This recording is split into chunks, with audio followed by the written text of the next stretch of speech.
I had kind of a crush on Jeff Bridges after I saw him in Starman. I know. You know? How do you know? I know, because I remember he was being nominated for, well, he won the Oscar that year for, it was the one before the horrible Western that you don't like. Yeah. What was the one that he actually won for? True Grit? No, it wasn't True Grit. Crazy Heart. Crazy Heart, yeah. Well, he did. But remember at the Four Seasons, we were going out, and he was there, and you turned around to me, and you said, "Percy, I'm sorry, I have to." And you left me, and you went over to Jeff.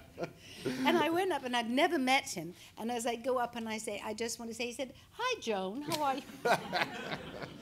Very charming.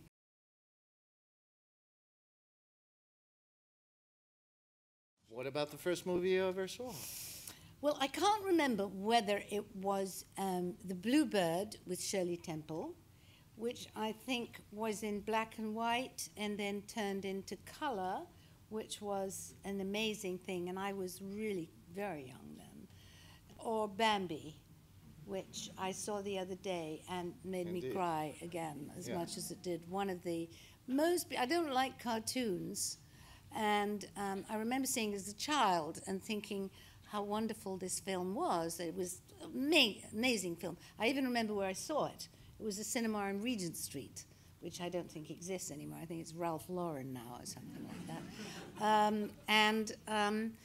So it was on the other day on television, and I thought, well, I'd never watch cartoons, I think, and I put it on, and it was just as wonderful as it was when I saw it when I was a kid.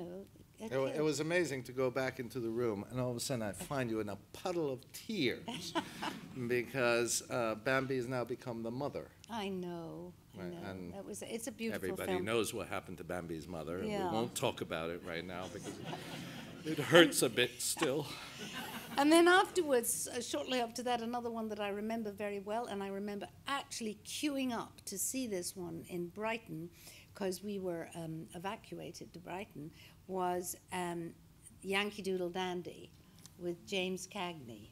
And of course I remember even then, as a little child, that amazing dance he did with those feet.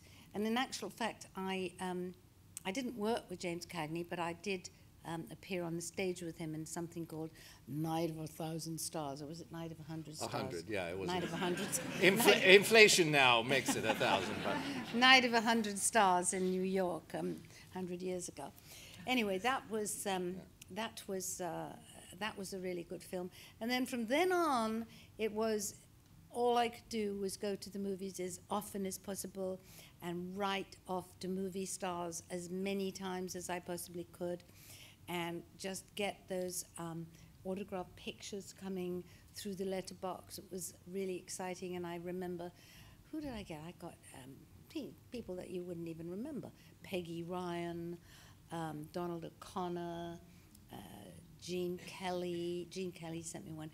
John Payne, who was my favorite, because he was in all those Betty Grable, Carmen Miranda films that I loved. Springtime in the Rockies, Down Argentina Way, and all those wonderful color musicals. John Payne never sent me an autograph picture. It's a bit like Red Buttons never had a dinner. Never had a dinner, exactly. But who was it that took you to the cinema? Who in your family was in love with the cinema? It was my mother who took me to the cinema. She loved the movies. She actually, her favorite actresses were Greer Garson and Lana Turner. And in fact, she looked a little bit like both of them. She particularly liked Greer Garson. And I didn't see Mrs. Miniver. It wasn't, the kind of thing I wanted to see. I only saw musicals or comedies. Bob Hope. Yeah. Bob Hope, I saw a Bob Hope film that was probably the scariest thing I'd ever seen. It was with, and I remember where it was. It was the Dominion Tottenham Court Road, and it was Bob Hope and Paulette Goddard in, does anybody know the name of the film? Because I can't remember it. The Cat and the Canary. Gosh, that was so scary. Give this man another ticket for the next show. And all of Bob Hope films I loved. So when I worked with Bob Hope, you know, sometime later in the road to Hong Kong, I was the gushing fan. You know, I thought, you know, I loved you so much, Mr. Hope. You were so wonderful. Yeah. It's, Bob Hope famously got asked, who wants to be 94? And he said, somebody who's 93. Yes. No, that was Billy Wilder. Billy no, was it? Yeah. Another person who, well, as I graduated from musicals, and they became more sophisticated, with Gene Kelly and Frank Sinatra in Anchors Away, and the wonderful one with Debbie Reynolds and Donald O'Connor. It's a famous Singing in the Rain. I mean, one of the greatest movies ever made, I think.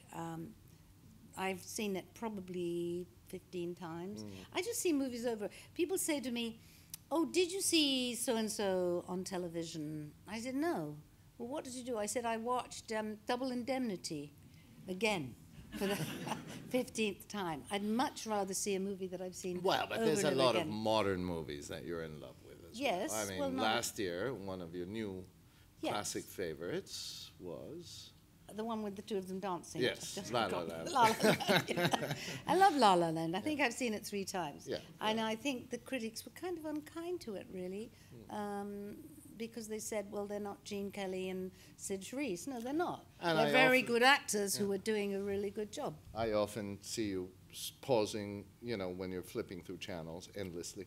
And I can't catch up to, like, what, just pick something. You stop at, like, Gangs of New York, which you thought was brilliant. A fantastic Yeah, movie. yeah. Yes. And The Fugitive, of course. The Fugitive, We've seen, easily well, and that's not watchable. such a modern film. No, but Actually, all for me it is. Yeah. All of Arnold Copelson's films, who's a friend of ours, Yeah. the producer Arnold Copelson, he made 13 movies, and he gave us the whole set of 13, and they were all Amazing. wonderful. Platoon, Yes. Really good. The Fugitive, Air Force One. Air Force One. And did he do? No, he didn't. The one about the Ebola virus, the one with Dustin Hoffman, where he just kind of goes. Oh, yes. Yeah, thank you. We've watched that about 10 times. No, the first time I watch a movie, I watch it for the whole event. I just get completely involved in the film. I don't watch anything specifically. The second time I watch it, I'll watch the particular actors and how they are. And the third or fourth time, I start watching the people in the background. And, you know, maybe the horse, what's the horse doing in the background of a Western? Because I don't really like Westerns. I don't think I've ever seen one Western I liked, have I? No. Yes. Well, my favorite, The Magnificent Seven, but Yeah. you know, No, I don't know. I like... there was one Western you liked. Anyway. Can't remember it, no. What brought us to The Fabulous Baker Boys? Why did, out of all those movies, why The Fabulous Baker Boys? It was very difficult when they asked me, what is your favorite film? What meant a lot to you? I thought, you know, Some Like It Hot, The Apartment, Singing in the Rain, Casablanca. I mean, for my birthday a few years ago, Percy cleverly found out my 100 favorite movies, and he bought me everyone in a DVD. So I have them all in the bookcase, all the DVDs, and I've seen them all a million times. Actually, it's on the Apple TV as well, but you can't work that one. No, I'm not very technical. So the thing about The Fabulous Baker Boys, I love films about relationships. I do not like gunfights, blood, people being stabbed or shot. I don't like seeing operations. I don't like a lot of graphic sex, you know. Yeah. And I really like to see people getting involved with each other.